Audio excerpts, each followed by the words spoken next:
Congress 2014 in Barcelona, and Sony had just concluded its press event here, and it's shown off its new generation of Xperia devices for 2014.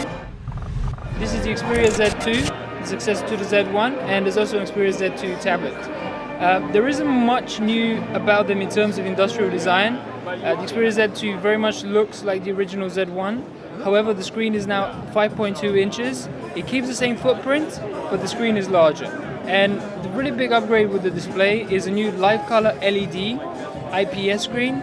So the viewing angles are much improved, and Sony actually claims that this is the widest color palette of any mobile devices. This applies for both the Xperia Tablet Z2 and the Xperia Z2 smartphone. It is very impressive. I've asked Sony, they said that it's an even wider color gamut than Apple's iPad and iPhone. So that's quite cool and impressive. The camera is still the same 20.7 megapixel sensor as we've seen on the Z1. Quite a powerful camera, but Sony has added 4K video recording to it. It's saying it's borrowing technology from its Handycam range, and it's added some more augmented reality tweaks and such things to video now, which you could have had previously with just photos. Also, there's a new 120 frames a second slow motion video recording at 720p resolution. That's a very nice and impressive feature that Sony demonstrated to me, and I'm quite happy to have it.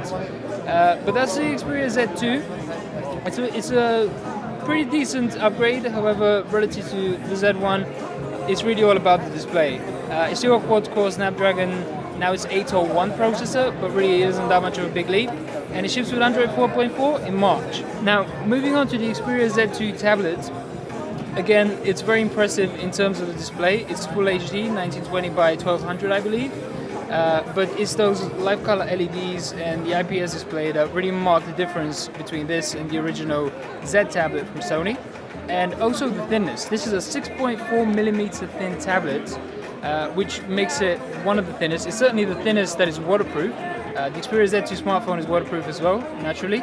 Unlike the Xperia Z2, this has glass on the front but doesn't have glass on the back. It's actually quite a grippy, matte surface. You can have it in black or in white.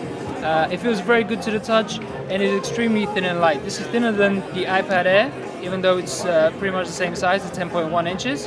And physically, it's a very impressive device. It also has dual front-firing stereo speakers. There's something Sony calls S4 surround sound, and it has new digital noise cancelling technology, which works with a bundled headset, which comes with both the Xperia Z2 and the Xperia Z2 tablet. Other than that, this also ships with Android 4.4. It also has a Snapdragon 801 processor. The only difference really between this and the smartphone is that it has an 8 megapixel camera rather than 20 megapixel one. And you have a very subtle Sony skin on here. It's almost entirely stock Android. It's just little tweaks such as the quick settings, brightness, etc. that are customized by Sony. It's still very familiar, but really it's all about the new industrial design with this new Xperia Z2 tablet and the new displays with the Xperia Z2. And that's our first look at them here at Mobile World Congress in Barcelona.